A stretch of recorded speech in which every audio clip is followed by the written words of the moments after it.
میرا یہ قدم تمام اولیاء کرام کی گردن پر ہے۔ ایک مرتبہ محلہ حلبہ میں اپنے مہمان خانے میں وعظ فرماتے ہوئے حضور سیدنا غوث اعظم پر اچانک حالت کشف طاری ہوئی۔ آپ رحمت اللہ علیہ نے فرمایا، میرا یہ قدم ہر ولی اللہ کی گردن پر ہے۔ یہ ارشاد سن کر تمام اولیاء اللہ نے اپنی گردنیں جھکا دیں۔ صلحائے امت نے اس کی توضیح فرمائی ہے کہ آپ رحمت اللہ علیہ کے عہد مبارک اور بعد میں قیامت تک آپ کی عطا کے بغیر ولی اللہ ولایت کے درجے پر فائز نہیں ہو سکتا۔ سلطان الہند حضرت خواجہ معین الدین چشتی المعروف خواجہ غریب نواز اس وقت خراسان کے پہاڑوں پر مجاہدات میں مشغول تھے۔ انہوں نے بھی حضور سیدنا غوث اعظم کا ارشاد گرامی سن کر اپنی گردن جھکا دی اور یوں عرض گزار ہوئے، آپ کے قدمین شریفین میرے سر اور میرے آنکھوں پر ہیں۔ حضور سیدنا غوث اعظم فرماتے ہیں کہ میں 10 برس کی عمر میں اپنے شہر کے مکتب میں حصول علم کے لیے جایا کرتا تھا۔ اس وقت میرے ساتھ ملائکہ بھی ہوتے تھے جو میرے آگے پیچھے میری حفاظت کے لیے چلتے تھے۔ جب میں مدرسہ پہنچتا تو یہ منادی کرتے تھے، اللہ کے ولی کے لیے جگہ خالی کر دو۔ چنانچہ وہ میرے لیے جگہ خالی کر دیتے تھے۔ ایک مرتبہ میں نے ایک ایسے شخص کو دیکھا جس نے فرشتوں کی آواز سن کر کہا، جس میں کوئی مزاحمت نہ ہوگی، کہ یہ ایک نہایت معزز گھرانے کا فرد ہے اور عن قریب اس کو وہ عظمت حاصل ہوگی جس میں کوئی مزاحمت نہ ہوگی، اور اس کو ایسا قرب نصیب ہوگا کہ اس کو کوئی فریب نہ دے سکے گا۔ پھر 40 برس بعد میں نے اس شخص کو پہچانا۔ وہ شخص ابدالوں میں سے تھا۔ حضرت شیخ ابو سعود احمد بن بکر حریمی سے مروی ہے کہ حضور سیدنا غوث اعظم نے فرمایا کہ میں 55 سال تک تنہا عراق کے بیابانوں میں پھرتا رہا۔ میں لوگوں کو نہ جانتا، لوگ مجھے نہ جانتے۔ اسی دوران میرے پاس رجال الغیب اور جنات تشریف لاتے جنہیں میں طریقت اور اصول کی تعلیم دیتا تھا۔ ابتدا میں جب میں عراق میں داخل ہوا تو حضرت خضر میرے ہم سفر بنے، اور بعد میں اس وقت ان کو پہچانتا نہ تھا، اور اس کے ساتھ میرا معاہدہ ہوا کہ میں ان کے کسی حکم کی خلاف ورزی نہیں کروں گا۔ ایک مرتبہ انہوں نے مجھے ایک جگہ بیٹھنے کا حکم دیا اور میں اس جگہ 3 سال تک بیٹھا رہا۔ سال میں ایک مرتبہ حضرت خضر میرے پاس تشریف لاتے، فرماتے کہ یہی تیرا مقام ہے جہاں تجھے پہنچایا گیا ہے۔ اس عرصہ کے دوران تمام نفسانی خواہشات مجھ پر انسانی شکل میں وارد ہوئیں، لیکن اللہ عز و جل نے مجھے ہر موقع پر استقامت عطا فرمائی اور مجھے ان خرافات سے بچائے رکھا۔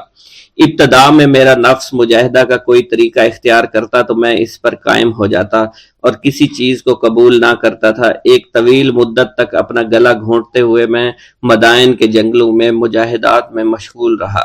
حضور سیدنا غوث اعظم فرماتے ہیں کہ میں نے اپنے نفس کو مختلف مجاہدوں، مختلف ریاضتوں اور مختلف مشقتوں میں ڈالے رکھا۔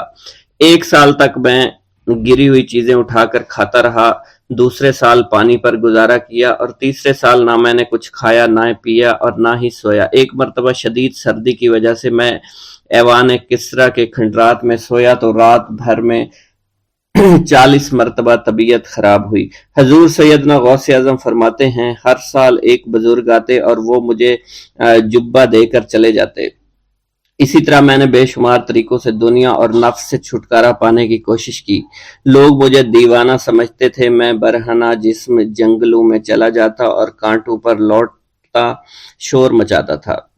میرا تمام بدن سے خون جاری ہو جایا کرتا تھا اور لوگ مجھے اٹھا کر شفا خانے لے جایا کرتے، جہاں میری حالت مزید بگڑ جاتی۔ ایک وقت ایسا بھی آیا جب مجھ میں اور مردہ میں کوئی فرق نہ تھا۔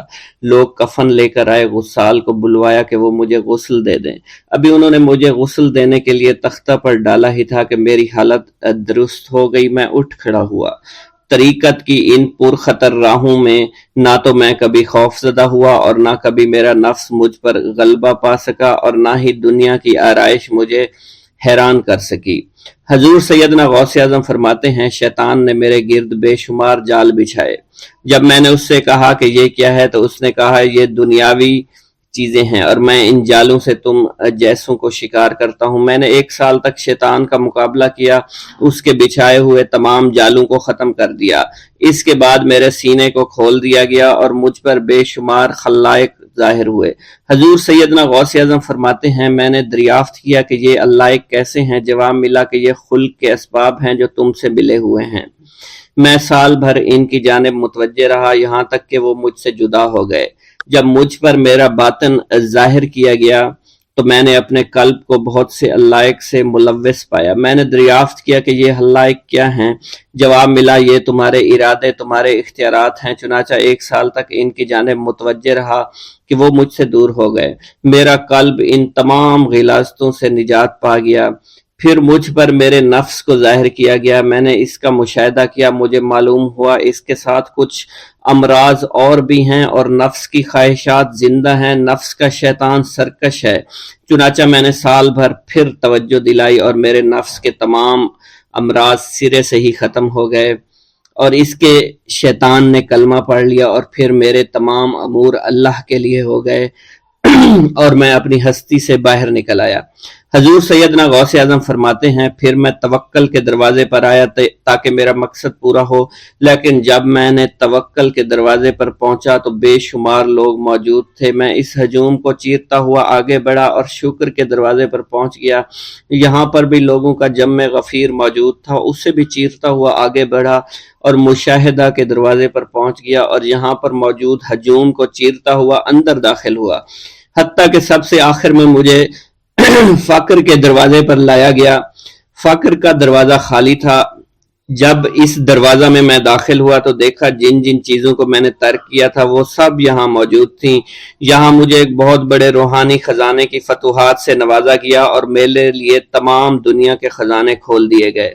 مجھے روحانی عزت، دائمی فنا اور خالص آزادی عطا فرمائی گئی۔ میری تمام چیزیں جو میری ہستی اور میری صفات سب معدوم ہو گئیں اور میری ہستی کی جگہ کسی اور نے لے لی۔ حضرت شیخ ابو سعید مخزومی نے حضور سیدنا غوث اعظم کو خرقہ خلافت سے نوازا اور فرمایا اے عبد القادر، یہ وہ خرقہ ہے جو حضور نبی کریم صلی اللہ علیہ وسلم نے حضرت سیدنا علی المرتضیٰ کو عطا فرمایا، اور حضرت سیدنا علی المرتضیٰ نے یہ خرقہ حضرت خواجہ حسن بصری کو عطا فرمایا تھا، جس سے ہوتا ہوا یہ خرقہ مجھ تک پہنچا، اور یہ تمہاری امانت تھی جو میں نے تم تک آج پہنچا دی ہے۔ حضور سیدنا غوث اعظم نے جب خرقہ مبارک کو زیب تن کیا تو آپ پر بے شمار انوار و تجلیات کی بارش ہونا شروع ہو گئی۔ حضور سیدنا غوث اعظم نے حضرت شیخ ابو سعید مخزومی کے مدرسہ میں تدریسی فرائض سر انجام دینا شروع کر دیے۔ آپ کے لیے فی الحال تدریسی مصروفیات کے علاوہ کوئی کام نہ تھا۔ آپ کی شبانہ روز کی محنت سے آپ کے نام کا شعرہ کچھ ہی دنوں میں سارے بغداد میں پھیل گیا۔ طلبہ دور دراز کے علاقوں سے علم کے حصول کے لیے آنے لگے۔ طلبہ کی تعداد جب مزید بڑھنا شروع ہو گئی تو ارد گرد کے کئی مکانات کو خرید کر مدرسہ میں داخل کر لیا گیا۔ کتب سیر میں منقول ہے کہ 528 ہجری میں آپ مدرسہ نظامیہ کی وسیع عمارت تعمیر فرما چکے تھے۔ اس مدرسہ کی تعمیر میں آپ نے بحیثیت مزدور بھی حصہ لیا تھا۔ حضرت شیخ ابو الخشاب سے مروی ہے کہ میں جوانی میں جب علم نحو پڑھ رہا تھا تو لوگوں نے مجھے حضور سیدنا غوث اعظم کے پاس جانے کا مشورہ دیا، اور اس کی وجہ سے مجھے بھی اشتیاق ہوا کہ میں آپ کا واز سنوں۔ ایک مرتبہ کچھ لوگوں کے ہمراہ آپ کی مجلس میں دوستوں کے ہمراہ حاضر ہوا۔ آپ نے میری جانب توجہ کرتے ہوئے فرمایا ہماری صحبت اختیار کر لو۔ چنانچہ میں نے آپ کے فرمان کے مطابق آپ کی صحبت کو اختیار کر لیا۔ آپ نے مجھے علم نحو کے علاوہ علوم عقلیہ اور تقلد حاصل کیے جس سے مجھے کوئی واقفیت پہلے نہیں تھی۔ 1 سال کے عرصہ میں آپ کی نظر کرم سے میں نے وہ علوم حاصل کر لیے جو گزشتہ اتنی عمر گزارنے کے باوجود بھی مجھے حاصل نہیں ہوئے تھے۔ منقول ہے حضرت شیخ بقا بن بطو، شیخ علی بن ہیتی اور شیخ کیلوی جب حضور سیدنا غوث اعظم کے مدرسہ میں آتے تو جھاڑو دیا کرتے تھے اور چھڑکاؤ کرتے تھے، لیکن آپ کی اجازت کے بغیر کبھی اندر داخل نہ ہوتے تھے۔ اجازت ملنے کے بعد آپ حضرات اندر داخل ہوتے اور اجازت ملنے پر ہی بیٹھتے تھے۔ آپ سے امان طلب کرتے اور امان مل جانے کے بعد مؤدب ہو کر بیٹھ جاتے۔ جس وقت آپ کہیں جانے کا ارادہ کرتے تو یہ حضرات سواری کے ہمراہ چلتے۔ آپ انہیں اس فعل سے منع فرمایا کرتے تھے اور کہتے تھے کہ ہمیں آپ کے ذریعے قرب الہی حاصل ہوا ہے۔ حضرت شیخ محمد قائل الادنیٰ سے مروی ہے کہ ایک مرتبہ حضور سیدنا غوث اعظم سے دریافت کیا گیا کہ آپ کی بزرگی اور عظمت کا راز کیا ہے؟ آپ نے فرمایا کہ میں کبھی جھوٹ نہیں بولتا اور کبھی کسی سے کذب بیانی نہیں کرتا۔ بسم اللہ الرحمن الرحیم۔ السلام علیکم۔ حضور سیدنا غوث اعظم فرماتے ہیں، میں 10 برس کی عمر میں اپنے شہر کے مکتب میں حصول علم کے لیے جایا کرتا تھا۔ اس وقت میرے ساتھ ملائکہ بھی ہوتے تھے جو میرے آگے پیچھے میری حفاظت کی غرض سے چلتے تھے۔ جب میں مدرسہ پہنچتا تھا تو وہ بار بار منادی کرتے تھے، اللہ کے ولی کے لیے جگہ خالی کر دو، چنانچہ وہ میرے لیے جگہ خالی کر دیتے تھے۔ ایک مرتبہ میں نے ایک ایسے شخص کو دیکھا جس نے فرشتوں کی آواز سن کر کہا کہ یہ نہایت معزز گھرانے کا فرد ہے اور عن قریب اس کو وہ عظمت اور بزرگی حاصل ہوگی جس میں کوئی مزاحمت نہ ہوگی، اس کو ایسا قرب نصیب ہوگا کہ اس کو کوئی فریب نہ دے سکے گا۔ پھر 40 برس بعد میں نے اس شخص کو پہچانا، وہ شخص ابدالوں میں سے تھا۔ حضرت شیخ ابو سعود احمد بن ابی بکر سے مروی ہے، حضور سیدنا غوث اعظم نے فرمایا، میں 25 سال تک تنہا عراق کے بیابانوں میں پھرتا رہا۔ میں لوگوں کو نہ جانتا تھا، لوگ مجھے نہیں جانتے تھے۔ اسی دوران میرے پاس رجال الغیب اور جنات تشریف لائے جنہیں میں طریقت اور رسول اللہ کی تعلیم دیا کرتا تھا۔ ابتدا میں جب میں عراق میں داخل ہوا تو حضرت خضر میرے ہم سفر تھے اور میں انہیں اس وقت سے پہچانتا نہیں تھا۔ ان کے ساتھ میرا معاہدہ ہوا کہ میں ان کے کسی حکم کی خلاف ورزی نہیں کروں گا۔ ایک مرتبہ انہوں نے مجھے ایک جگہ بیٹھنے کا حکم دیا، میں اسی جگہ 3 سال بیٹھا رہا۔ سال میں ایک مرتبہ حضرت خضر میرے پاس تشریف لاتے اور فرماتے، یہی تیرا مقام ہے جہاں تجھے پہنچایا گیا ہے۔ اس عرصہ کے دوران تمام نفسانی خواہشات مجھ پر انسانی شکل میں وارد ہوئیں، لیکن اللہ نے مجھے ہر موقع پر استقامت عطا فرمائی اور مجھے ان خرافات سے بچائے رکھا۔ ابتدا میں میرا نفس مجاہدہ کا کوئی طریقہ اختیار کرتا تو میں اس پر قائم ہو جایا کرتا تھا اور کسی چیز کو قبول نہیں کرتا تھا۔ ایک طویل مدت تک اپنا گلا گھونٹتے ہوئے میں نے مدائن کے جنگلوں میں مجاہدات میں مشغول رہا۔ حضور سیدنا غوث اعظم فرماتے ہیں، میں نے اپنے نفس کو مختلف مجاہدوں اور ریاستوں اور مشقتوں میں ڈالے رکھا۔ 1 سال تک میں گری ہوئی چیزیں اٹھا کر کھاتا رہا، اسی دوسرے سال میں صرف پانی پر گزارا کرتا رہا اور تیسرے سال میں نے کچھ نہ کھایا اور نہ پیا نہ ہی سویا۔ ایک مرتبہ شدید سردی کی وجہ سے میں ایوان کسریٰ کے کھنڈرات میں سویا تو رات بھر میں 40 مرتبہ احتلام ہوا۔ میں نے ہر مرتبہ دریائے دجلہ پر جا کر غسل فرمایا، پھر نیند کے خوف سے محل کے اوپر ایک ویران جگہ پر چڑھ گیا اور وہاں 2 سال تک قیام کیا، حتیٰ کہ سردی کے سوا کوئی شے کھانے کو میسر نہیں تھی۔ حضور سیدنا غوث اعظم فرماتے ہیں، ہر سال ایک بزرگ آتے اور وہ مجھے اونی جبہ دے کر چلے جاتے۔ اسی طرح میں نے بے شمار طریقوں سے دنیا اور نفس سے چھٹکارا حاصل کرنے کی کوشش کی۔ لوگ مجھے دیوانہ سمجھتے تھے، میں برہنہ جسم جنگلوں میں چلا جاتا، کانٹوں پر لوٹا شور مچایا کرتا، میرے تمام بدن سے خون جاری ہو جایا کرتا۔ لوگ مجھے اٹھا کر شفا خانے لے جایا کرتے جہاں میری حالت مزید بگڑ جایا کرتی۔ ایک وقت ایسا آیا جب مجھ میں اور مردہ میں کوئی فرق نہ تھا۔ لوگ کفن لے آئے اور غسال کو بلوایا کہ وہ مجھے غسل دے۔ ابھی انہوں نے مجھے غسل دینے کے لیے ایک تختہ پر لٹایا، میری حالت درست ہو گئی، میں اٹھ کھڑا ہوا۔ طریقت کی ان پرخطر راہوں میں نہ تو میں کبھی خوف زدہ ہوا، نہ کبھی میرا نفس مجھ پر غالب پا سکا اور نہ ہی دنیا کی آسائش مجھے حیران کر سکی۔ حضور سید غوث اعظم فرماتے ہیں، شیطان نے میرے گرد بے شمار جال بچھائے۔ جب میں نے ان سے کہا یہ کیا ہے، اس نے کہا یہ دنیاوی آلائشیں ہیں اور میں ان جالوں میں سے تم لوگوں کا شکار کیا کرتا ہوں۔ میں نے 1 سال تک شیطان کا مقابلہ کیا، اس کے بچھائے ہوئے تمام جالوں کو ختم کیا۔ اس کے بعد میرے سینے کو کھول دیا گیا اور مجھ پر بے شمار خلائق ظاہر ہوئے۔ حضور سیدنا غوث اعظم فرماتے ہیں، میں نے دریافت کیا کہ یہ اللہ ایک کیسے ہے؟ جواب ملا، یہ خلق کے اسباب ہیں جو تم سے ملے ہوئے ہیں۔ میں سال بھر ان کی جانب متوجہ رہا، یہاں تک کہ وہ مجھ سے جدا ہو گئے۔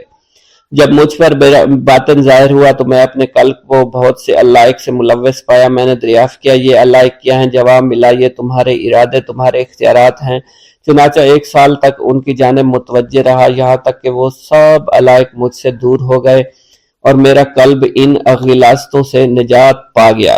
حضور سیدنا غوث اعظم فرماتے ہیں پھر میں نے توکل کے دروازے پر آیا، میرا مقصد پورا ہو، لیکن جب میں توکل کے دروازے پر پہنچا بے شمار لوگ وہاں موجود تھے۔ میں ہجوم کو چیرتا بڑھا اور شکر کے دروازے پر پہنچ گیا، یہاں بھی لوگوں کا جمع غفیر موجود تھا، اسے بھی چیرتا آگے بڑھا اور مشاہدہ کے دروازے پر پہنچ گیا، یہاں پر موجود ہجوم کو بھی چیرتا ہوا اندر داخل ہوا، حتیٰ کہ سب سے آخر میں مجھے فقر کے دروازے پر لا دیا گیا۔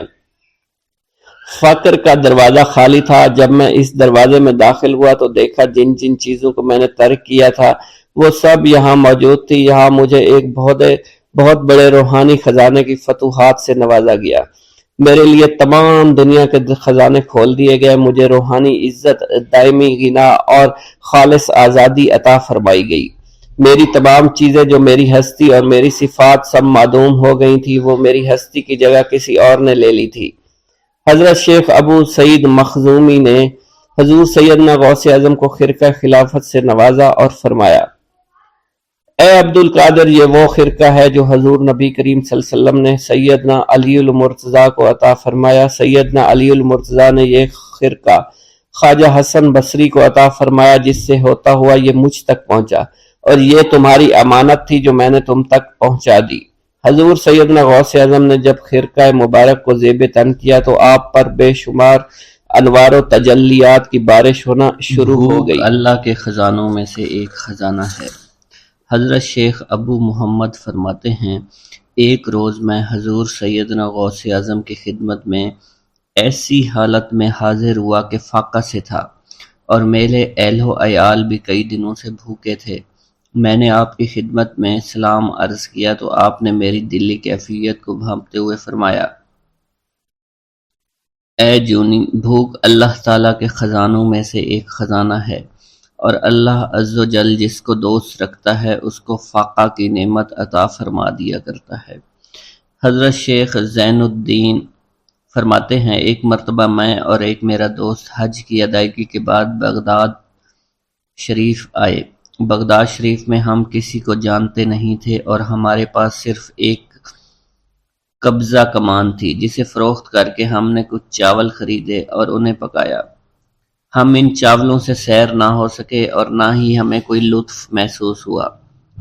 بعد ازاں ہم حضور سیدنا غوث اعظم کی محفل میں حاضر ہوئے تو آپ کچھ کلام فرما رہے تھے۔ ہمیں دیکھتے ہی آپ نے اپنا کلام قطع کر لیا اور فرمانے لگے، حجاز مقدس سے کچھ مہمان آئے اور ان کے پاس قبضہ کمان کے سوا کچھ نہ تھا، جسے انہوں نے فروخت کر کے چاول خریدے اور انہیں پکا کر کھایا، لیکن نہ ہی وہ سیر ہوئے اور نہ ہی لطف اندوز۔ حضرت شیخ زین الدین ابو الحسن علی بن ابو طاہر ابراہیم انصاری فرماتے ہیں ہم نے جب حضور سیدنا غوث اعظم کا یہ کلام سنا تو ہم نہایت حیران ہوئے۔ محفل کے اختتام پر آپ نے دسترخوان بچھوایا۔ میں نے آہستگی سے اپنے دوست سے اس کی پسندیدہ چیز کے متعلق پوچھا تو اس نے کہا حلوہ کھانا چاہتا ہے، اور میرے دل میں اس وقت شہد کی خواہش پیدا ہوئی۔ ابھی یہ سب کچھ ہمارے دلوں میں ہی تھا کہ حضور سیدنا غوث اعظم نے اپنے خادمین کو حکم دیا، جاؤ حلوہ شہد لے آؤ۔ خادمین نے حکم کی، تعمیل کی اور حلوہ اور شہد ہمارے سامنے لا کر رکھ دیا۔ آپ کا اس طرح ہمارے دلوں کی بات پر مطلع ہونے سے ہم حیران رہ گئے۔ حضرت ابو حفص عمر بن صالح بغدادی ایک مرتبہ اپنی اونٹنی کو ہانکتے ہوئے حضور سیدنا غوث اعظم کی خدمت میں حاضر ہوئے۔ عرض کرنے لگے، حضور، میں حج کے لیے بیت اللہ شریف جانا چاہتا ہوں، مگر میری یہ اونٹنی میرا ساتھ دینے کے قابل نہیں ہے، اور فی الحال میرے پاس کوئی دوسری سواری بھی نہیں ہے۔ آپ نے اس اونٹنی کی پشت پر ہاتھ پھیرا۔ اس کے بعد حضرت ابو حفص عمر بن صالح بغدادی نے اس اونٹنی کو ایڑی لگائی تو وہ اونٹنی بیت اللہ شریف تک بھاگتی ہی چلی گئی اور کوئی دوسری سواری اس کے قریب نہیں پہنچ سکی۔ حضرت ابو حامد فرماتے ہیں میں ایک مرتبہ بغداد شریف میں حضور سیدنا غوث اعظم کی خدمت میں حاضر ہوا اور اپنا مصلی آپ کے نزدیک بچھا کر بیٹھ گیا۔ آپ نے مجھ سے فرمایا اے حامد تم عنقریب بادشاہوں کے دسترخوان پر بیٹھو گے۔ چنانچہ جب میں حران واپس پہنچا تو سلطان نور الدین زنگی نے مجھے اپنے پاس رہنے پر مجبور کر دیا اور مجھے اپنا مصاحب خاص مقرر کر دیا اور ناظم اوقاف مقرر فرمایا۔ حضرت شیخ ابو المظفر اسماعیل سے منقول ہے کہ ایک مرتبہ حضرت شیخ الہیتی بیمار ہو گئے۔ حضور سیدنا غوث اعظم ان کی عیادت کے لیے تشریف لائے۔ آپ نے ان کے نزدیک کھجور کے 2 درخت دیکھے جو 4 سال سے خشک تھے اور ان پر پھل نہیں آتا تھا۔ آپ نے ان درختوں کے نیچے بیٹھ کر وضو کیا اور 2 رکعت نماز ادا فرمائی۔ کچھ دن گزرنے کے بعد ان درختوں پر پھل لگ گئے اور وہ دوبارہ سے سرسبز و شاداب ہو گئے۔ جھولی کو میری بھر دو ورنہ کہے گی دنیا، ایسے سخی کا منگتا پھرتا ہے مارا مارا۔ مولانا عبد الرحمن جامی فرماتے ہیں حضور سیدنا غوث اعظم کا ایک مرید آپ کے ہمراہ مسجد کی جانب جا رہا تھا۔ جمعہ کا دن تھا۔ اس دن کسی بھی شخص نے آپ کو دیکھ کر نہ سلام کیا نہ ہی کچھ توجہ فرمائی۔ اس مرید کے دل میں خیال آیا کہ پہلے تو آپ جمعہ کی نماز کی ادائیگی کے لیے بڑی مشکل سے لوگوں کے ہجوم میں سے ہوتے ہوئے مسجد کی جانب تشریف لے جایا کرتے تھے، اور آج کوئی شخص بھی آپ کو سلام نہیں کر رہا ہے اور نہ آپ کے نزدیک آ رہا ہے۔ مولانا عبد الرحمن جامی فرماتے ہیں ابھی یہ خیال اس مرید کے دل میں ہی تھا کہ حضور سیدنا غوث اعظم نے مسکرا کر اس مرید کو دیکھا، پھر لوگوں کا ایک جمع غفیر اکٹھا ہو گیا اور ہر کوئی آپ سے سلام کرنے کا خواہش مند تھا، یہاں تک کہ اس مرید اور آپ کے درمیان ہجوم حائل ہو گیا۔ اس مرید کے دل میں یہ خیال آیا کہ یہ پہلا حال اچھا تھا جب میں اور آپ تنہا تھے۔ مولانا عبد الرحمن جامی فرماتے ہیں حضور سیدنا غوث اعظم شیخ عبد القادر جیلانی نے ایک مرتبہ پھر اس مرید کی دلی کیفیت کو بھانپتے ہوئے فرمایا تمہیں معلوم نہیں لوگوں کے دل میری مٹھی میں ہیں، میں انہیں چاہوں تو پھیر دوں، چاہوں تو اپنی جانب متوجہ کر لوں۔ ایک مرتبہ ایک عورت حضور سیدنا غوث اعظم کی خدمت میں بیٹے کو لے کر حاضر ہوئی۔ عرض کیا میرے اس بیٹے کو آپ سے دلی لگاؤ ہے، آپ اسے اپنی غلامی میں قبول فرما لیں، میں اللہ عز و جل اور آپ کی خاطر اپنے بیٹے پر اپنے حق کو معاف کرتی ہوں۔ آپ نے اس لڑکے کو قبول فرما لیا۔ چند روز بعد وہ عورت اپنے بیٹے سے ملنے کے لیے آئی تو وہ لڑکا آپ کے حکم سے مجاہدات میں مشغول تھا اور بے حد کمزور اور لاغر ہو چکا تھا۔ اس عورت نے جب آپ کو دیکھا تو آپ اس وقت مرغی کا گوشت کھا رہے تھے، آپ کے سامنے ہڈیاں پڑی ہوئی تھی۔ اس عورت نے آپ سے کہا کہ آپ خود تو مرغی کھاتے ہیں جبکہ میرا بیٹا سخت مجاہدات میں مشغول ہے۔ آپ نے اس عورت کی بات سننے کے بعد ہڈیوں کی جانب اشارہ کیا اور حکم دیا اللہ عز و جل کے حکم سے زندہ ہو جاؤ۔ آپ کا یہ فرمانا تھا کہ ان ہڈیوں سے ایک سالم مرغی زندہ کھڑی ہو گئی۔ آپ نے فرمایا کہ جب تیرا بیٹا اس منزل پر پہنچ جائے گا تو پھر جو چاہے گا کھائے گا۔ منقول ہے ایک مرتبہ حضور سیدنا غوث اعظم کو اللہ عز و جل کی جانب سے حکم ہوا کہ 700 مردوں اور 700 عورتوں کو واصل باللہ کریں۔ آپ نے اللہ کے اس فرمان کے مطابق مجمع عام میں نظر دوڑائی تو مجمع میں سے 700 مرد اور 700 عورتیں علیحدہ ہو گئیں۔ آپ نے ان پر نگاہ ولایت ڈالی تو وہ سب واصل اللہ ہو گئے۔ حضور سیدنا غوث اعظم مدینہ منورہ میں حضور نبی کریم کے روضہ مبارک پر حاضری دینے کے بعد با پیادہ بغداد شریف واپس تشریف لا رہے تھے۔ راستے میں ایک چور جو کہ ناکہ لگا کر کسی مسافر کا انتظار کر رہا تھا، اس نے آپ کو قریب آنے پر روک لیا۔ آپ نے اس چور سے دریافت کیا تم کون ہو؟ اس نے کہا دیہاتی ہوں۔ آپ کو بذریعہ کشف اس کی بدنیتی کی خبر ہو چکی تھی۔ اسی دوران اس چور کے دل میں خیال پیدا ہوا کہ یہ غوث اعظم ہوں گے۔ آپ نے اس کے دل کی بات کو بھانپتے ہوئے فرمایا کہ میں عبد القادر ہوں۔ چور نے جب آپ کی بات سنی فوراً قدموں میں گر پڑا اور معافی کا خواستگار ہوا۔ آپ کو اس کی حالت پر ترس آ گیا۔ آپ نے اللہ عز و جل کے حضور اس کے لیے دعا فرمائی تو ندائے غیبی سنائی دی، اے غوث اس چور کو سیدھے راستہ دکھاتے ہوئے کتب بنا دو۔ آپ نے اس چور کی جانب نگاہ دوڑائی تو آپ کے فیض روحانی سے کتب کے درجے پر وہ فائز ہو گیا۔ حضرت شیخ ابو عباس خضر بن عبداللہ بن یحییٰ حسینی فرماتے ہیں، ایک مرتبہ میں نے خلیفہ ابو المظفر یوسف عباسی کو حضور سیدنا غوث اعظم شیخ عبد القادر جیلانی کی خدمت میں موجود پایا۔ اس نے آپ سے کسی کرامت کو دیکھنے کی درخواست کی اور کہا کہ اس سے میرا دل مطمئن ہو جائے گا۔ حضور سیدنا غوث اعظم حضرت سیدنا شیخ عبد القادر جیلانی نے خلیفہ سے پوچھا کہ تو کیا چاہتا ہے؟ اس نے کہا کہ ایک سیب، اور اس وقت عراق میں سیبوں کا موسم نہ تھا۔ آپ نے اپنے دست مبارک فضا میں بلند کیا اور دیکھتے ہی دیکھتے آپ کے ہاتھ میں 2 سیب آ گئے۔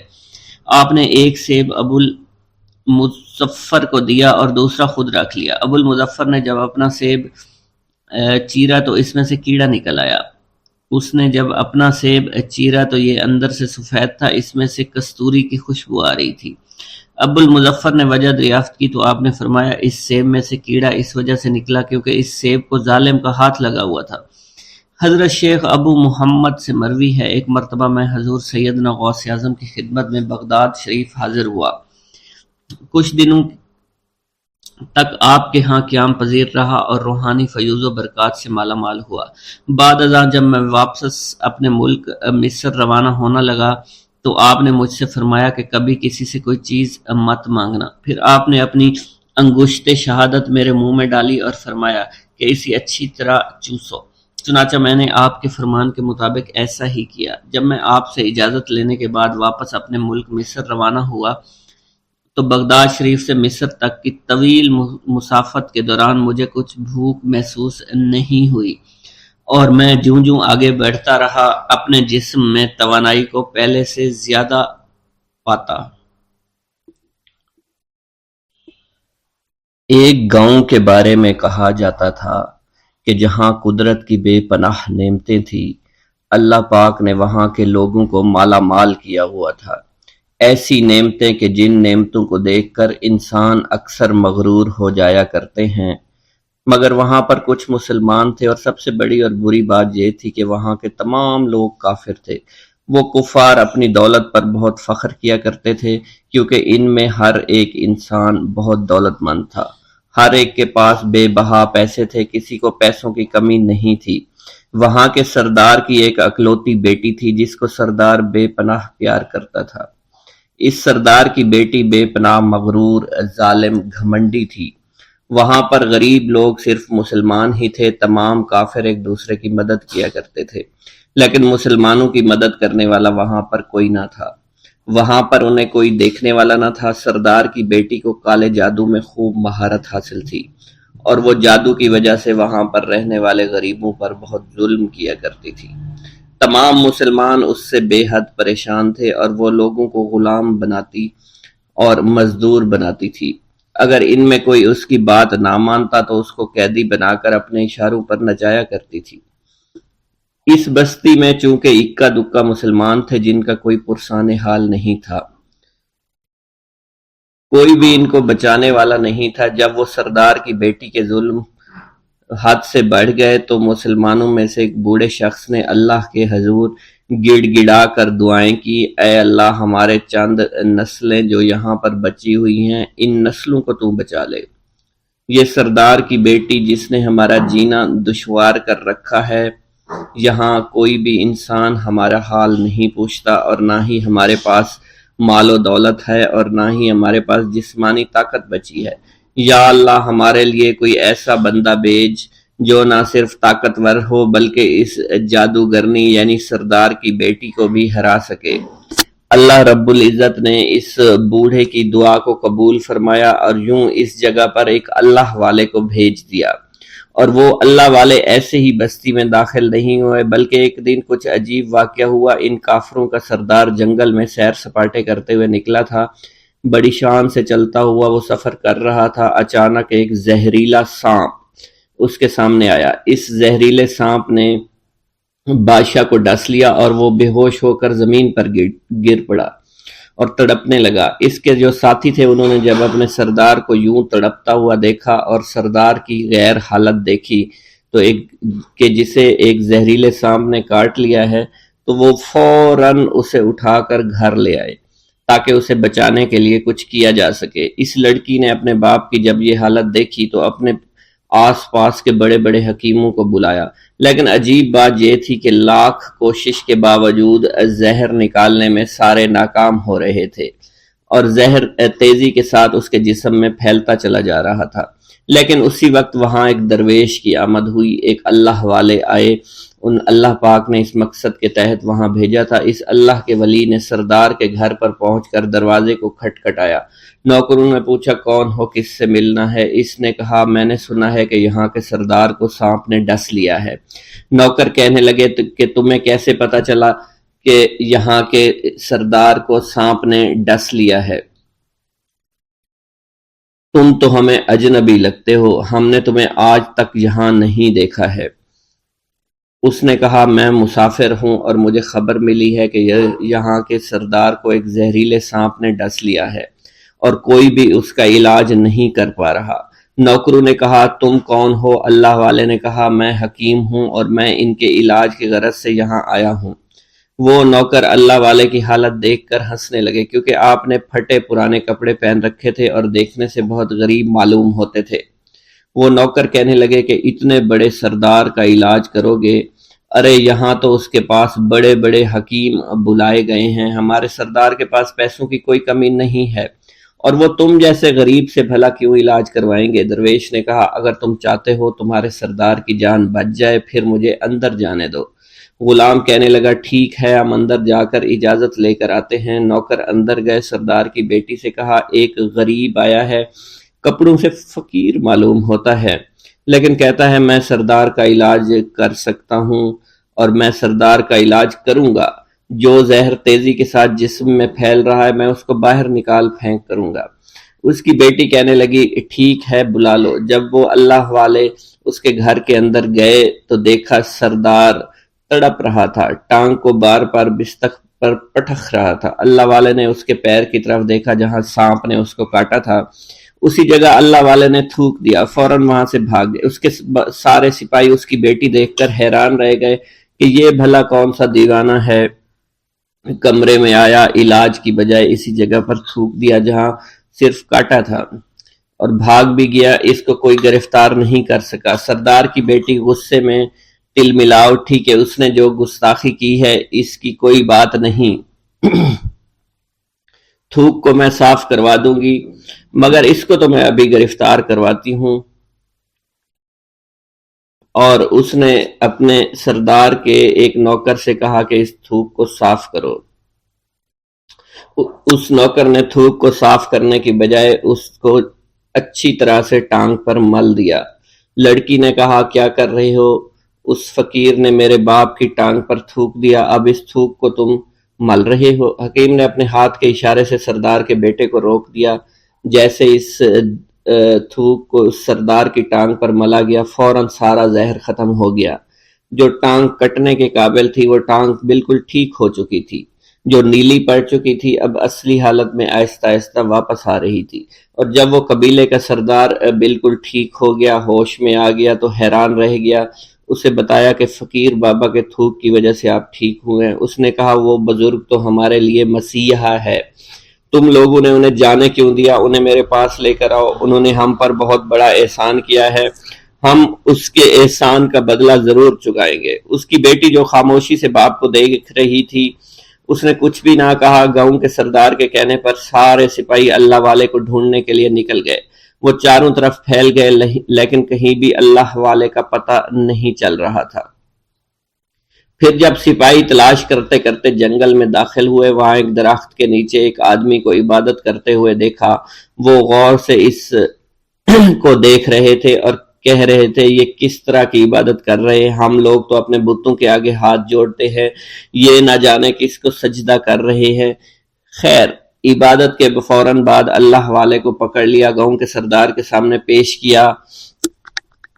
وہ کہنے لگا آپ کون ہیں اور کہاں سے آئے ہیں؟ سب سے پہلے تو میں گستاخی کی معافی چاہتا ہوں، میرے لوگوں نے آپ کے ساتھ بڑی بدتمیزی کی، لیکن آپ کی وجہ سے آج میں زندہ ہوں۔ ہم گناہ گاروں کی وجہ سے آپ جیسے لوگوں کو بہت تکلیف ہوئی ہے، اس لیے میں معذرت چاہتا ہوں۔ آپ سے درخواست کرتا ہوں کہ آپ میری طرف سے یہ قیمتی لباس یعنی کپڑے اور عربی گھوڑا قبول کیجئے۔ اللہ والوں نے اس کی طرف مسکرا کر دیکھا اور کہا، یہ گھوڑا، یہ لباس بہت قیمتی ہے، مگر یہ لباس پہن کر اس گھوڑے کے لیے گھاس کاٹوں گا تو کیا اچھا لگوں گا؟ سردار نے کہا، فکر نہ کریں، گھوڑے کے ساتھ ساتھ ہم آپ کو نوکر بھی دیں گے۔ اللہ والے نے کہا کہ اتنی مال و دولت اور نوکروں کے ساتھ میں اکیلا رہوں گا؟ گاؤں کا سردار بولا، حضور آپ کی یہ بات سن کر میں سوچ میں گم ہو گیا ہوں، لیکن یہ میری بیٹی آپ کے سامنے حاضر ہے۔ بیٹی حیرت سے اپنے باپ کو دیکھ رہی تھی کہ میرا باپ اب کیا کہنے والا ہے۔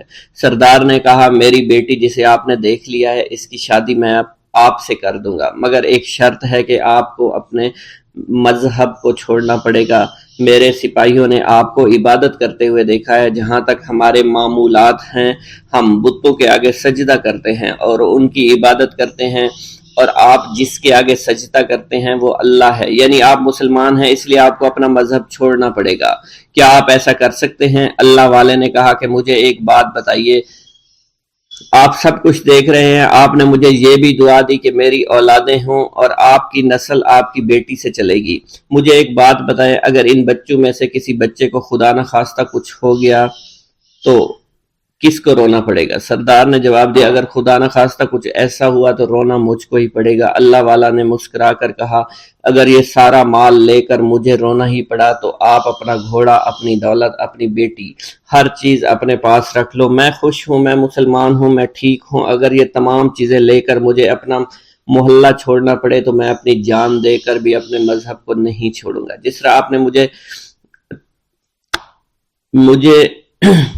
نوازا ہے، میں اسی رب کے دین کو چھوڑ کر چلا جاؤں گا۔ صرف چند پیسوں کی خاطر میں ہر دن پیسہ نہیں کر سکتا، اور اپنی درویشی میں بہت خوش ہوں۔ اللہ نے مجھے جس مقصد کے لیے بھیجا تھا وہ میرا مقصد پورا ہو جائے گا۔ گاؤں کے سردار نے پوچھا، یہ کہہ کر وہ اللہ والے جانے لگے تو سردار نے درویش کو رک جانے کا کہا اور کہنے لگے، میں نے مال دے کر تمہیں آزمایا اور تمہیں پرکھا، لیکن تم اپنے مذہب کو چھوڑنے پر راضی نہیں ہو۔ اگر تم یہی سب کرنے آئے تھے تو تمہیں اس بات کا ڈر نہیں؟ کیا تم نہیں جانتے ہم کتنے طاقتور ہیں، اور میری بیٹی اپنے عمل میں اتنی ماہر ہے کہ تمہیں یہاں کھڑے کھڑے ابھی جنگلی جانور بنا سکتی ہے۔ اللہ والے نے کہا کہ اس نے جنگلی جانور کمزور لوگوں کو بنایا ہوگا، یہ مجھے جانور بنا کر تو دکھائے۔ اس سے پہلے کہ گاؤں کا سردار اپنی بیٹی سے کچھ کہتا کہ اس پر وار کرو، اللہ والے نے جادوگرنی پر ایسی پھونک ماری کہ وہ اسی وقت ایک بہت بڑی چھپکلی بن گئی۔ وہ کچھ بھی نہیں کر پا رہی تھی، وہ چھپکلی اتنی بڑی تھی کہ وہاں پر جتنے بھی انسان کھڑے تھے ان سب میں سب سے زیادہ اونچا اس کا قد تھا۔ وہ چھپکلی اللہ والے کے پاس آئی، اپنا زہر اس پر اگلنا چاہتی تھی کہ اسی وقت اس نے اس کے منہ پر تھوک دیا۔ تھوکنے کی دیر تھی، وہ چھپکلی جلنے لگی، اور جس سے گرمی کی وجہ سے اس کا چہرہ پگھل رہا تھا، اس کا چہرہ جل کر کالا ہو چکا تھا۔ وہ مرنے والی تھی کہ سردار دوڑتا ہوا قدموں میں آ کر گر پڑا اور معافی مانگنے لگا اور کہنے لگا، حضور اس گستاخی کے لیے میں معذرت خواہ ہوں، آپ مجھے معاف کر دو، میں نے سچ میں آپ کو بہت کمزور سمجھا تھا، آپ کو آپ کا مذہب سے ہٹانا چاہا تھا۔ اگر میری بیٹی ٹھیک ہو جائے تو میں سچ کہتا ہوں یہاں پر جتنے لوگ ہیں ہم پوری کی پوری بستی مسلمان ہو جائیں گے۔ اللہ والے نے کہا کہ ہم تمہیں اپنے دین میں شامل کرنے کے لیے یہ سب نہیں کر رہے، بلکہ تم لوگ مسلمان بھائیوں پر جو ظلم کرتے ہو وہ ظلم کو ختم کرنے کے لیے ہم یہاں آئے ہیں۔ ہمارے دین میں جبر اور ظلم نہیں۔ اگر تمہارے بیٹی سے انسان بن کر سدھر جاتی ہے تو اس کو اس کی اصلی حالت میں لانے کے لیے میں خود کو اللہ کی بارگاہ میں پیش کروں گا اور دعا کروں گا۔ سردار کہنے لگا کہ ہاں میری بیٹی اصلی حالت میں اگر آ جائے تو پھر ہم کسی پر ظلم و ستم نہیں کریں گے، اور میں دل سے اپنی بیٹی کے لیے معافی چاہتا ہوں۔ آج سے یہ کوئی بھی جادو ٹونا اور مسلمانوں کو تنگ نہیں کرے گی، اور نہ ہی کسی مسلمان پر یہ ظلم اور جبر کرے گی۔ بس آپ اسے دوبارہ سے انسان بنا دے۔ اللہ والا نے چھپکلی پر دوبارہ سے پھونک ماری تو پھر سے انسان بن گئی۔ اور اللہ والے کے قدموں سے وہ لپٹ گئی، کہنے لگی مجھے معاف کر دیجئے، مجھے معاف کر دیجئے، میں نے اپنے آپ کو بہت طاقتور سمجھا۔ اس لڑکی کا آدھا چہرہ جل چکا تھا اور کالا ہو چکا تھا۔ وہ کہنے لگی کہ آج اپنے باپ کے ساتھ میں آپ کے دست مبارک پر مسلمان ہونا چاہتی ہوں۔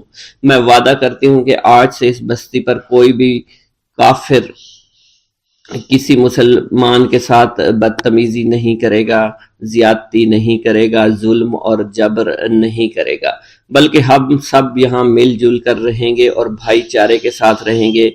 ہم سب مسلمان ہو جائیں گے اور پھر یوں اللہ والے کے ہاتھوں پوری بستی کا سردار اور اس کی بیٹی نے اسلام قبول کر لیا، اور سردار نے اللہ والے سے اپنی بیٹی کا نکاح کر دیا، اور پھر اس بستی میں ہمیشہ کے لیے امن و امان قائم ہو گیا۔ حضرت شیخ ابراہیم قندوزی کی آمد۔ ایک دن حضرت خواجہ معین الدین چشتی حسب معمول درختوں کو پانی دے رہے تھے۔ حضرت شیخ ابراہیم قندوزی گھومتے پھرتے اسی باغ کی طرف آن نکلے۔ حضرت شیخ ابراہیم قندوزی اسی آبادی میں رہا کرتے تھے جہاں آپ مقیم تھے، اور وہ اللہ عز و جل کے عشق میں اس قدر ڈوبے ہوئے تھے کہ ان پر عشق حقیقی کی وجہ سے اکثر خود فراموشی کی حالت طاری رہتی تھی۔ آبادی کے بچے اور بوڑھے انہیں مجذوب کہا کرتے تھے اور قدر کی نگاہ سے دیکھا کرتے تھے۔ جس وقت آپ کی نظر حضرت شیخ ابراہیم قندوزی پر پڑی تو سب کام چھوڑ کر آپ ان کی جانب متوجہ ہو گئے۔ آگے بڑھ کر خوش آمدید کہا اور دست مبارک کو بوسہ دیا، پھر نہایت عزت اور احترام کے ساتھ ایک سایہ دار درخت کے نیچے بٹھایا۔ ان دنوں انگوروں کا موسم تھا، کچھ پکے ہوئے خوشے بیلوں سے اتار کر آپ کی خدمت میں پیش کیے اور خود باادب ہو کر دو زانوں بیٹھ گئے۔ حضرت شیخ ابراہیم قندوزی کو حضرت خواجہ معین الدین چشتی کی مہمان نوازی کا انداز بہت پسند آیا۔ آپ کا یہ ادب بہت بھلا محسوس ہوا۔ حضرت شیخ ابراہیم قندوزی پہچان گئے کہ یہ بچہ نہایت ہونہار اور راہ حق کا متلاشی ہے۔ حضرت شیخ ابراہیم قندوزی نے اپنی جیب سے ایک کھلی کا ٹکڑا نکالا، دندان مبارک سے چبا کر خواجہ معین الدین چشتی کے دہنے مبارک میں ڈال دیا۔ وہ کھلی کا ٹکڑا شباب معرفت کا جام تھا جسے پیتے ہی آپ پر خودی کی کیفیت طاری ہو گئی اور نگاہوں سے تمام حجابات دور ہو گئے، آنکھوں میں نور ہی نور چھا گیا، تعینات کے حجابات سامنے سے اٹھ گئے، جوش حیرت قلب پر طاری ہو گیا، آنکھیں کھلی کی کھلی رہ گئیں۔ یہ نہیں کہا جا سکتا حضرت خواجہ معین الدین چشتی اس حالت فراموشی میں کب تک آئینہ حیرت بنے رہے۔ جب آپ کو ہوش آیا تو ساقی جام معرفت محفل سے اٹھ چکا تھا، دل قابو سے باہر ہو گیا، طبیعت پر جبر کر کے دامن صبر قرار تھام کر کے بیٹھ گئے۔ عشق میں صبر چونکہ انتہائی دشوار ہوتا ہے، لہٰذا حضرت خواجہ معین الدین چشتی کو بھی قرار نہ رہا، اور جو جلوہ آپ کو حضرت شیخ ابراہیم قندوزی دکھا چکے تھے، اس جلوہ کو دیکھنے کے بعد آپ خود پر ایک دیوانگی کی ایک کیفیت طاری ہو چکی تھی، اور دنیا اور دولت، دنیا سب حقیر اور بے وقعت دکھائی دینے لگی۔ آپ کے قلب میں عشق خداوندی جوش مارنے لگا اور قلب تمام دنیاوی آلائشوں سے پاک ہو گیا اور دنیا سے بے پرواہ ہو چکا تھا۔ جیسے جیسے وقت گزرتا گیا، حضرت خواجہ معین الدین چشتی کی دیوانگی اور وارفتگی بڑھتی چلی گئی۔ آپ نے حضرت شیخ ابراہیم قندوزی کے ہاتھوں جام معرفت پینے کے تیسرے دن ہی اپنی تمام املاک فروخت کر کے اس رقم کو راہ خدا میں خرچ کر دیا اور خود معمولی ساز راہ لیا اور اپنے وطن اور اپنے عزیز و اقارب اور رفقا کی محبت کو خیر باد کہہ کر چل دیے۔ محبوب حقیقی کے سچے عاشقوں کا یہ دستور رہا ہے کہ وہ قرب یار پانے کے لیے سب سے پہلے علوم ظاہری کا زینہ طے کیا کرتے ہیں، پھر عمل کی دشوار گزار منزلوں کو طے کر کے علوم باطنی سیکھتے ہیں، تب کہیں جا کر انہیں جلوہ محبوب دکھائی دیتا ہے۔ خواجہ معین الدین چشتی نے بھی اپنے مطلوب تک رسائی کے لیے یہی راستہ اختیار کیا۔ اس زمانہ میں ترکستان کی سرحد پر واقع سمرقند اور بخارا کے عظیم الشان دارالعلوم عالمگیر شہرت رکھتے تھے۔ مشرق و مغرب کے ہزاروں طلبہ ہر سال علم کی دولت سے مالا مال ہونے کے لیے ان دارالعلوم کا رخ کیا کرتے تھے۔ حضرت خواجہ معین الدین چشتی نے تحصیل علوم و فنون کے لیے سمرقند بخارا کا انتخاب کیا۔ بخارا پہنچ کر آپ علم حاصل کرنے میں مشغول ہو چکے تھے۔ اگرچہ حضرت خواجہ معین الدین چشتی کی صغیر سنی کی تعلیم کے متعلق کسی سوانح نگار نے قلم کو جنبش نہیں دی کہ والدین نے آپ کو گھر میں ابتدائی تعلیم دی تھی، مگر سادات خراسان کے مقتدر خاندانوں سے تعلق اور عارف و کامل صاحب فضل و کمال باپ کی گود میں پرورش پانے والے حضرت خواجہ معین الدین چشتی بھلا کیوں کر ان پڑھ رہ سکتے تھے۔ حالات و واقعات کے سیاق و سباق میں غور کرنے سے معلوم ہوتا ہے کہ آپ نے اگرچہ زیادہ تعلیم تو نہیں، کم از کم قرآن مجید کی تعلیم اور علوم مروجہ کی ابتدائی کتابیں ضرور پڑھی ہوں گی، اور یہ بات بھی بعد از قیاس نہیں کہ قرآن مجید کے کچھ سپارے بھی حفظ کیے ہوں۔ بہرحال بخارا پہنچنے سے پہلے آپ نوشت خواندند سے واقف ضرور تھے۔ حضرت خواجہ معین الدین چشتی بخارا کے تمام علماء فضلاء کے حلقہ درس میں شریک ہوئے۔ تذکروں اور سوانح عمری کے مطالعہ سے یہ پتہ نہیں چلتا ہے کہ آپ نے کن کن اساتذہ کے سامنے زانوئے تلمند طے کیا، مگر آپ کے اساتذہ میں حضرت مولانا حسام الدین بخاری خصوصیت کے ساتھ قابل ذکر ہیں، جنہوں نے آپ کو دستار فضیلت عطا فرمائی۔ حضرت مولانا حسام الدین بخاری کی دستگاہ سے آپ نے علوم ظاہری کی تکمیل فرمائی۔ 23 سے 24 برس کی عمر میں علوم ظاہری کی تکمیل کے بعد صفائی قلب اور تزکیہ نفس کا ضروری سامان حضرت خواجہ معین الدین چشتی کو باہم پہنچ گیا تھا، مگر قلب جس تسکین کا متلاشی تھا وہ نصیب نہ ہوئی، اور جس محبوب کو جی بھر کر دیکھنے کی آرزویں دل میں چوٹکیاں لے رہی تھی اس تک ابھی رسائی نہیں ہوئی تھی۔ عشق اور مشک چھپائے نہیں چھپتا، عشق کی آگ حضرت خواجہ معین الدین چشتی کے تن اور من کو جلا رہی تھی۔ تعلیم کی ہوا نے اس آگ کے شعلوں کو اور بھی تیز کر دیا، محبت کا ذوق بڑھ رہا تھا، عشق کے جذبات بھڑک رہے تھے۔ بالآخر جب بے قراری جنون کی حد کو پہنچی، آپ جانب عراق روانہ ہوئے۔ قصبہ سبحان پہنچ کر حضرت شیخ نجم الدین کبرا سے ملاقات ہوئی، اور 15 دن آپ نے حضرت شیخ نجم الدین کبرا کے ہاں قیام فرمایا۔ سنجان سے روانہ ہو کر حضرت خواجہ معین الدین چشتی بغداد شریف روانہ ہو گئے۔ ان دنوں حضور سیدنا غوث اعظم قصبہ جبل میں تشریف فرما تھے۔ یہ قصبہ کوہ جودی کے دامن میں آباد تھا، جہاں طوفان نوح کے وقت حضرت نوح کی کشتی آ کر رکی تھی۔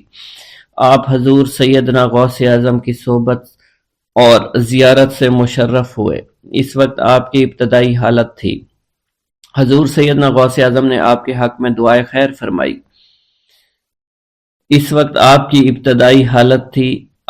حضور سیدنا غوث اعظم نے آپ کے حق میں دعا فرمائی۔ انہوں نے بشارت دی کہ آپ مقتدائے روزگار ہوں گے۔ خلق اللہ آپ سے فیض یاب ہو گئی۔ آپ نے حضور سیدنا غوث اعظم کے پاس کچھ عرصہ قیام کیا اور واپس تشریف لے گئے۔ ایک مرید عورت کا واقعہ منقول ہے، حضور سیدنا غوث اعظم کی ایک عورت مرید تھی، جس پر ایک فاسق بدبخت عاشق ہو گیا۔ ایک دن وہ عورت رفع حاجت کے لیے نزدیکی پہاڑیوں کی ایک غار میں گئی تو اس فاسق بدبخت کو اس کی خبر ہو گئی۔ اس بدبخت نے اس غار میں جا کر اس عورت کو پکڑ لیا اور اس کی عزت لوٹنے کی کوشش کرنے لگا۔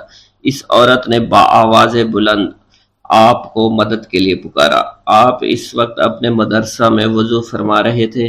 آپ نے اپنی کھڑاؤں کو اس غار کی سمت میں پھینکا۔ وہ کھڑائیں اس فاسق کے سر پر لگنا شروع ہو گئیں، جس سے وہ بدبخت ہلاک ہو گیا۔ وہ عورت آپ کے کھڑائیں لے کر آپ کی خدمت میں حاضر ہوئی اور حاضرین محفل کے سامنے سارا ماجرا بیان کر دیا۔ ایک مرتبہ دریائے دجلہ میں سیلاب آ گیا۔ دریا کی طغیانی کی شدت کی وجہ سے لوگ پریشانی کے عالم میں حضور سیدنا غوث اعظم کی خدمت میں حاضر ہوئے۔ آپ نے اپنا عصا مبارک پکڑا اور دریائے دجلہ کے کنارے پہنچ کر عصا مبارک کو زمین میں گاڑ دیا اور فرمایا، اے دریا بس رک جا۔ حضور سیدنا غوث اعظم شیخ عبد القادر جیلانی کا فرمانا تھا کہ دریا کی طغیانی کم ہونا شروع ہو گئی۔ جلوہ دکھا دیجئے، کلمہ پڑھا دیجئے، وقت رحلت آ گیا بغداد والے مرشد۔ حضور سیدنا غوث اعظم کی عمر مبارک 91 برس ہو چکی تھی۔ آپ نے اپنے گھر والوں کو اپنے وصال کی خبر دی تو سب کی آنکھوں سے آنسو جاری ہو گئے۔ آپ اب باقاعدہ علیل رہنے لگے تھے۔ آپ کی ذات بابرکات کا فیضان جس سے ایک عالم سیراب ہوا کرتا تھا، اس کے جانے کا وقت آ چکا تھا۔ آپ نے اپنے صاحبزادے حضرت سید عبد الوہاب رحمۃ اللہ علیہ سے فرمایا، تم میرے پاس سے ہٹ جاؤ کیونکہ میں بظاہر تمہارے ساتھ ہوں مگر میرا باطن صرف اللہ کے ساتھ ہے۔ اس وقت کچھ لوگ یہاں تشریف لانے والے ہیں، تم ان کے لیے جگہ کو فراخ کر دو۔ حضور سیدنا غوث اعظم کلمات کو سننے کے بعد بستر پر لیٹ گئے۔ آپ کی زبان مبارک سے ذیل کے کلمات جاری ہوئے، میں اللہ رب العزت سے مدد لیتا ہوں جس کے سوا کوئی عبادت کے لائق نہیں، جو زندہ ہے نہ اسے موت ہے نہ خوف پاک ہے، جو قدرت سے باعزت ہے، جو بندوں پر موت طاری کرنے پر قادر ہے، اس کے سوا کوئی عبادت کے لائق نہیں ہے، اور حضرت محمد صلی اللہ علیہ وسلم اس کے رسول ہیں۔ اس کے بعد حضور سیدنا غوث اعظم کی زبان مبارک سے اللہ اللہ کا ورد جاری ہو گیا اور اپنی جان آفریں کے سپرد کر دی۔ حضور سیدنا غوث اعظم کے صاحبزادے حضرت سید عبد الرزاق سید موسیٰ فرماتے ہیں کہ آپ بار بار ہاتھ مبارک کو بلند فرماتے اور زبان مبارک سے فرماتے، توبہ کرو اور صف میں شامل ہو جاؤ۔ پھر آپ کے پاس حق آیا اور موت کے آثار ہونا شروع ہو چکے تھے، اور یہ الفاظ جاری تھے، میں مدد چاہتا ہوں کلمہ کی، اللہ کی جو پاک و برتر ہے اور ایسا زندہ ہے جسے موت کا خوف نہیں، وہ اپنی قدرت کے ساتھ غالب ہے اور بندوں کو موت کے ساتھ مجبور کیا۔ پھر آپ نے اللہ عز و جل کی وحدانیت اور حضور نبی کریم صلی اللہ علیہ وسلم کی رسالت کی گواہی دی اور اللہ اللہ کا ورد بلند کر دیا، یہاں تک کہ آپ کی روح قفس اسری سے پرواز کر گئی۔ اِنَّ لِلَّهِ وَإِنَّا إِلَيْهِ راجعون۔